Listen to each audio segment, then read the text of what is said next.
the candidates back on the trail. Both will be heading for the battleground state of North Carolina. President Obama, that's going to be a busy state today, by the way. Set to throw his weight full behind Hillary Clinton, full force, hoping to deliver the magic that won him that state back in 2008, which was a big upset, too, then. As we say good morning, I'm Bill Hemmer. Welcome here to America's Newsroom, Tuesday, July 5th.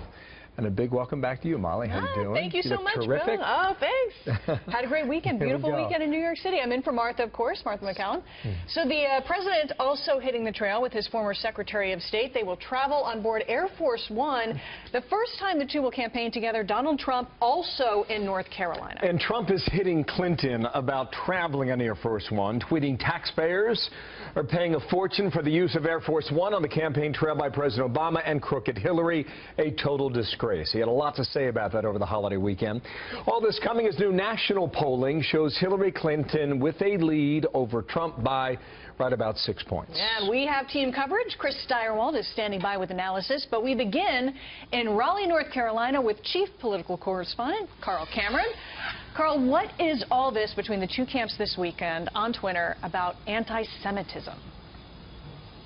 Well, there was an attack tweet that the Trump campaign put out that featured the phrase crooked Hillary, and it was imposed over a red six-sided star. Many would recognize it as the Star of David. The Clinton campaign did so and said that it was blatantly anti-Semitic.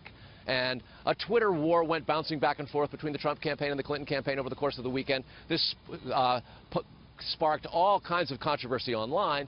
And ultimately, the Trump campaign said no, and Mr. Trump tweeted, no, this isn't anti-Semitic, it's a star, like a sheriff's star, or just a star, he said plainly. And it turned out that the actual picture that used the crooked Hillary words on that red star did originate on an online bulletin board that was often frequented by white supremacists and anti-Semitic hate speech. The Trump campaign says that is not where they got it. They got it off a Twitter account that had all kinds of emojis and graphics like that, and it was perfectly acceptable. But the online director for the Trump campaign said because this caused offense, that was not their intention. They quickly took it down and replaced it. It's obviously the kind of controversy that the Trump campaign wants to avoid. He has, according to the Clinton campaign, had a pattern of this sort of thing. That's why they were complaining as much as they were.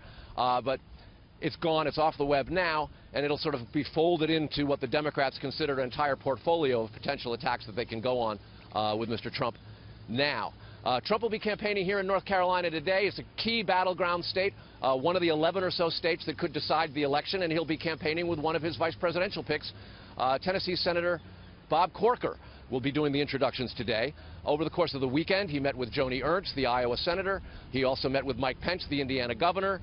And we know that he's already asked for tax returns and lengthy questionnaires to be answered by New Jersey Governor Chris Christie and former House Speaker Newt Gingrich. So the 4th of July weekend was a busy one for Trump, and he is clearly trying to ramp up the speculation about his vice presidential pick as we march ever and ever closer to the Republican convention now in just a little bit over 2 weeks. All right, Carl Cameron, thank you so much down there in North Carolina. It is the hot spot to be today. We appreciate it.